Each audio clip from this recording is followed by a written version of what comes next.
मैंने सुना है कि big show love and hate 2 का डायरेक्शन करने के लिए एक एक्टर और डायरेक्टर को खोजा जा रहा है। ये तुम्हारे और तुम्हारे एक्टर के लिए एक अच्छा मौका हो सकता है। नव्या ने तुरंत पूछा, क्या सच में? अविनाश ने हाँ में सिर हिलाया।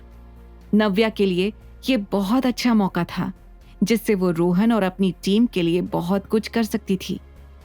कुछ देर बैठने के बाद नव्या अपने रूम की ओर जाने लगी। ये देखकर अविनाश के अंदर उसके लिए एक अजीब सी बेचैनी हो रही थी। नव्या के लिए ये बहुत बड़ी खुशखबरी थी और वो इस प्रोजेक्ट में रोहन के लिए कुछ करना चाहती थी। नव्या ने अविनाश के साथ बैठकर पास्ता खाया और कुछ ही देर में वो अपने रूम में सोने के लिए चली गई थी। दूसरे दिन जब नव्या ऑफिस पहुंची तो उसने देखा कि रोहन उसका इंतजार कर रहा था। नव्या मैम आपको थैंक यू कैसे बोलूं समझ ही नहीं आ रहा है। आपने मेरी बहुत बड़ी हेल्प की है। Thank you so much ma'am. आपका ये एहसान मैं कभी नहीं भूलूंगा। लेकिन मैम मैं बहुत मेहनत करूंगा ताकि। रोहन बात कहते कहते बीच में ही रुक गया। उसकी आवाज फंसने लगी थी। उसने नव्या को दिल से थैंक यू कहा और वो अपनी आंखों में आंसू नहीं रोक पाया। आज वो इमोशनल हो गया था क्योंकि इतने पैसे एक साथ जुटा पाना पॉसिबल नहीं था। लेकिन अब नव्या की मदद से रिया का इलाज पॉसिबल हो सकेगा। नव्या उसे देखते हुए शांत खड़ी हुई थी। वो समझ गई थी कि रोहन आखिर कहना क्या चाहता था। वो जानती थी कि रोहन एक स्वाभिमानी लड़का था। उसने हल्की सी स्माइल दी और फिर स्ट्रॉन्ग आवाज में रोहन से कहा, ओके, मैं समझती हूं कि तुम क्या सोच रहे हो, लेकिन अगर तुम सच में मुझे थैंक यू कहना चाहते हो तो तुम्हें बस बहुत मेहनत करनी होगी।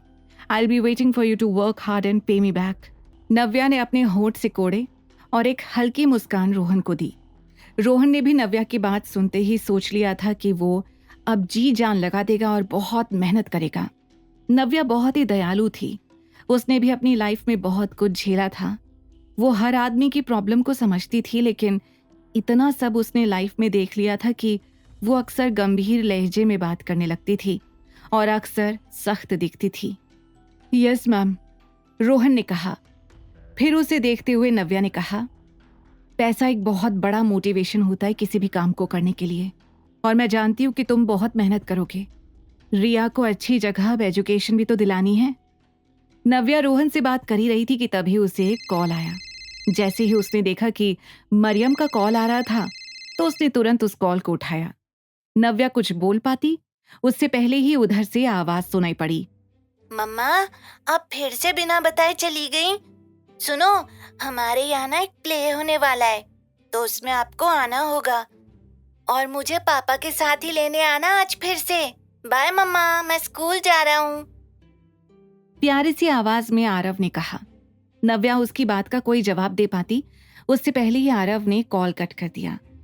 नव्या आरव की इस हरकत को देखकर हंसने लगी और सोचने लगी कि कैसे वो आरव को बाय बोलना भूल सकती थी। कुछ देर में नव्या ने अपने बैग से ढूंढते हुए रोहन को एक टाइप किया हुआ लेटर दिया। पहले पेज पर 3 शब्द लिखे हुए थे जिसे रोहन ने पढ़ा, रोहन का रोड मैप। एक्साइटमेंट के साथ उसने तुरंत ही उस लेटर को खोला और उसे पढ़ने लगा।